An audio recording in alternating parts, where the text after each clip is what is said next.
Hello, welcome to the Unscripted Pause. Um, I'm Diane. Hi.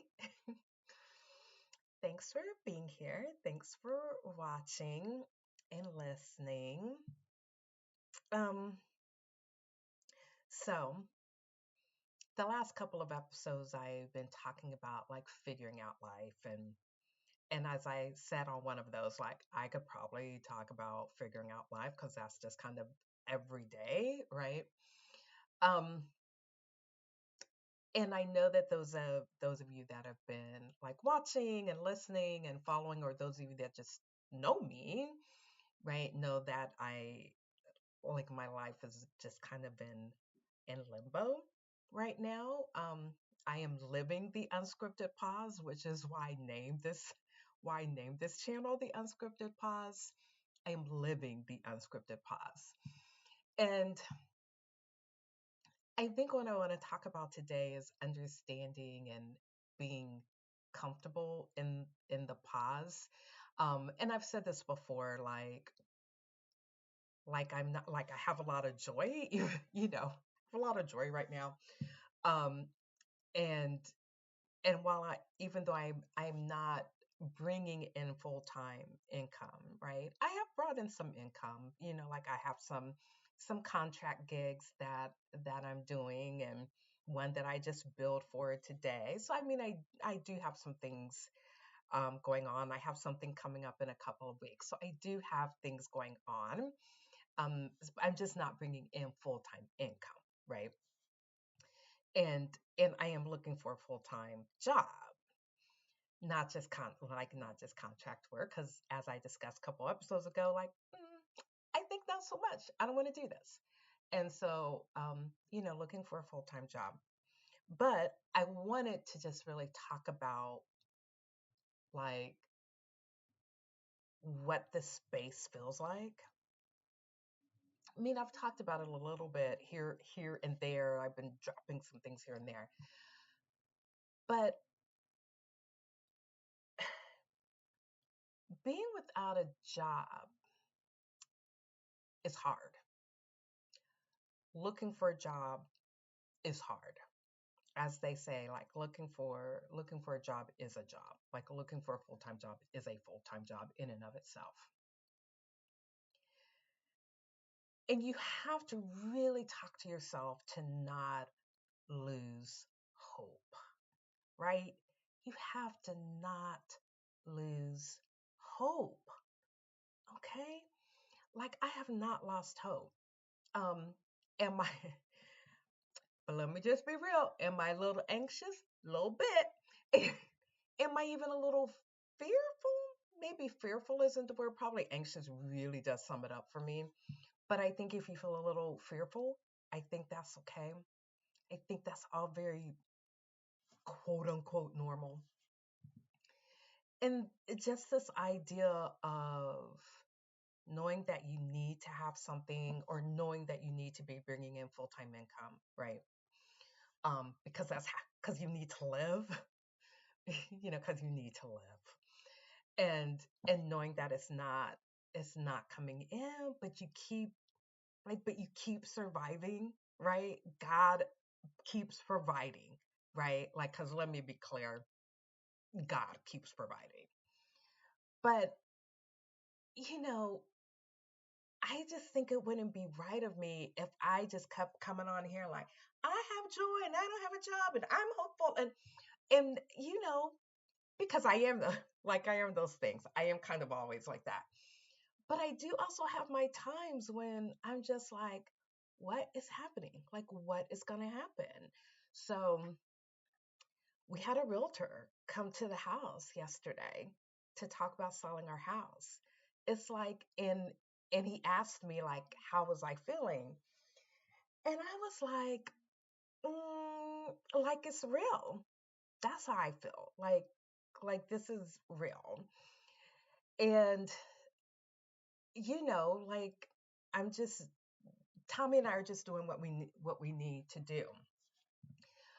But I do kind of honestly stay encouraged and hopeful but do also, because it would just be a lie if I acted like I didn't have my down times, and if I acted like I didn't have times when I was scared. Oh, that is fearful. When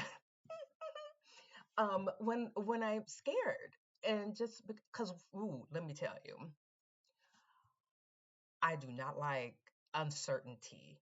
I like to be sure of things because, I mean, I've discussed this before. I'm controlling, super controlling, and I'm a perfectionist. Even though I know intellectually, nobody's perfect. I'm not ever going to be perfect. I get that, but I'm still a perfectionist, right? And so this idea of the space that again I have put Tommy and I in, this space that I put us in, it's just like it's unsettling. It is. It's unsettling. I'm not even going to try to act like it's not. It is unsettling. Not knowing where we're going to be like in 3 months. Yep, that's unsettling. Um, and so when the realtor was here, he was like, asking how I was feeling. And so then he was like, okay, so mind you, the house is not on the market yet. But he was like, so let's just say the house goes on the market and we get an offer for close to asking, but not exactly what we're asking. And he was like, how are you gonna feel about that? And I said, honestly, I'll be sad and I'll be happy. Like, right? Like the hypothetical he gave, the amount was like close enough to what we're asking. I'd be like, we're taking that. But I'd also be really sad because I understand that it means that we have to go.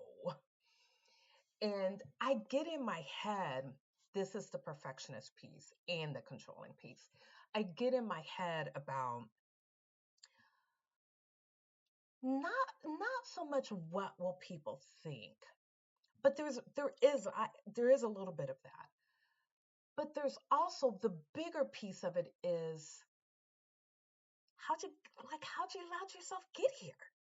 How'd you let yourself get in this place?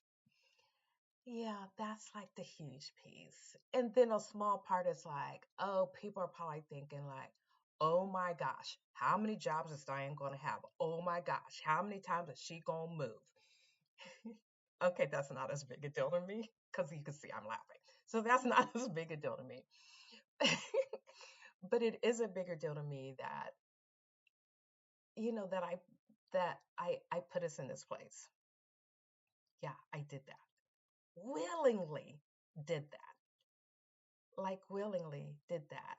And I shouldn't say willingly because it was like in the moment. And so somebody had this conversation with me. I've talked about this before too, about, like being guided by your feelings.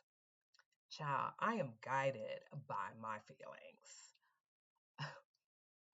I am 100% guided by my feelings. And in the moment that I quit my job on the phone with my boss, I was 100% guided by my feelings. Now, would I say don't always be guided by your feelings? I would say that. But being guided by my feelings is what makes me me. That makes me me. I'm not saying that doesn't make it right, right? That doesn't mean that I don't need to be mindful and not let my feelings about things get in the way. Like, I get that. But I am a person that I feel things. I feel things and I move. I move on my feelings. I move on my feelings. Um, so I wanted to come on here and just kind of, I mean, this is still really figuring out live, just to say, like, I'm still figuring out live. I would get so caught up in the thinking we have to have it all together, right? We think we have to have it all together, and we do not. We do not. And okay, so I'm in this place. All right. Okay.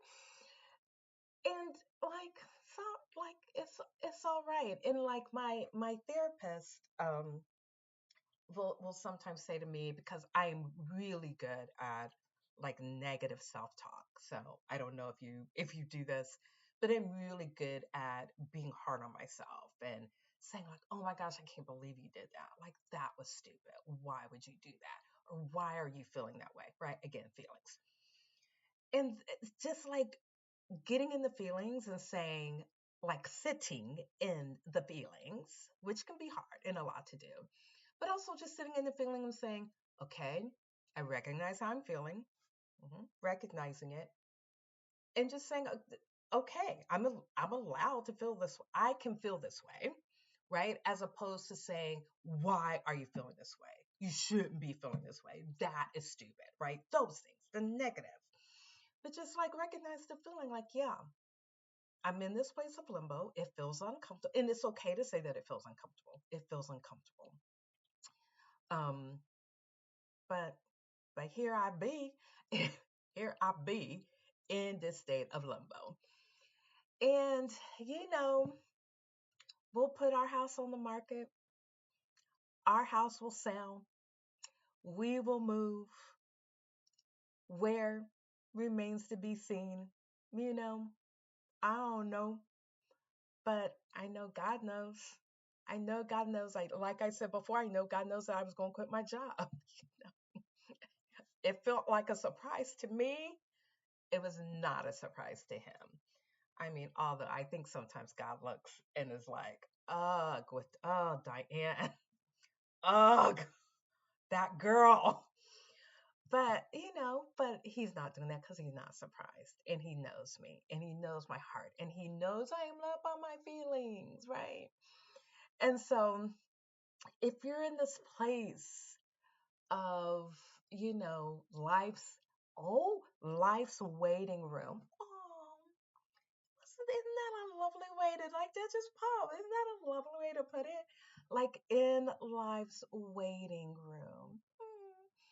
Um, I'm I'm ready for them to call me back.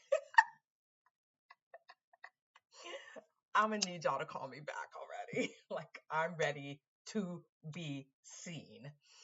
Um, but yeah, you know, if you're in a place of limbo, it doesn't have to be about a job. It could be something else. It could be a relationship. It could be anything.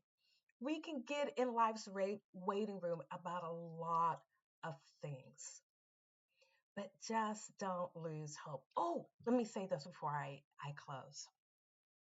So there's this song called Excited by Jonathan McReynolds. Is that his name? I'm probably messing it up. But and it's a super simple song. And he goes, no, I'm not gonna sing it. It goes, I am excited and hopeful, ecstatic for what you will do, meaning God will do. hmm I am waiting, I am anticipating the next thing that I'll see from you. I may have the words a little mixed up, but it really is a song of hope and encouragement and just like not giving up, staying hopeful, being ecstatic, being excited about what God has next. I'm excited about what God has next for me. I mean, I do kind of wish He showed it to me already. Just do it. But it's like the next chapter, right? It's the next chapter. And as I said in videos, well, like this has been my whole life. Yeah, this has been my whole life. And just kind of not doing things the way people think they should be done. So here I am, just Diane being Diane. And you just be you, right? You just be you and be at peace with that. Right? Right. All right. Until next time, be well.